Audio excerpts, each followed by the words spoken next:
নিজের হাতের কোনো কিছু তৈরি করা, সেই জিনিস দিয়ে ঘর সাজানো, এই ব্যাপারটাই কিন্তু আলাদাই একটা শান্তি থাকে, তাই না? আসসালামু আলাইকুম সবাইকে, চলে আসলাম নতুন একটা ডিআইওয়াই ভিডিও নিয়ে। আজকে আমি কিছু ওয়াল ফ্রেম রেডি করব, আর ওয়াল ফ্রেমগুলো বানাতে আমি প্রথমেই 3টা ব্ল্যাঙ্ক ওয়াল ফ্রেম নিয়েছি দারাজ থেকে। সাথে নিয়েছি ক্যানশিট, যেটা আমি গৃহকল্প পেজ থেকে নিয়েছি। এটার ফিনিশিং খুবই ভালো ছিল।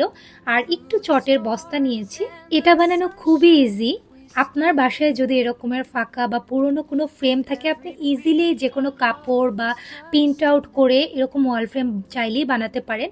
তো আমি ক্যানশিটটা ফ্রেমের মাপে কেটে নিয়েছি। অলরেডি আমার 3টা ফ্রেমের একটা ফ্রেম ড্যামেজ হয়ে গেছে, আমার হাত থেকে পড়েই গ্লাসটা ভেঙে গেছে। দেন আমি ফ্রেমের মাপে কেটে এটাকে জাস্ট সেট করে দিয়েছি। মাপটা যদি ঠিক থাকে, এটা কিন্তু খুবই ইজি একটা ওয়ে। দেন সেকেন্ডটায় আমি একটু সাদা লেস দিয়ে চটের যে বস্তাটা আছে মাপ মতো কেটে এটাও সেট করে নিয়েছি। এটাও দেখতে খুবই সুন্দর হয়েছে। শুধু 3টা যদি ক্যানশিট দিতাম, কম্বিনেশনটা খুব বেশি ভালো লাগতো না। আমার কাছে মনে হয়েছে এই কম্বিনেশনটা একটু বেশি আলাদা লাগছে, পিন্টারেস্টি লুক দিচ্ছে। তো আপনাদের কাছে কেমন লেগেছে আমাকে অবশ্যই কমেন্ট করে জানাবেন। আর চাইলে কিন্তু আপনারাও এরকম ইজি ওয়েতে অনেক ধরনের ওয়াল ফ্রেম রেডি করতে পারেন। তো ভালো থাকবেন সবাই, আল্লাহ হাফেজ।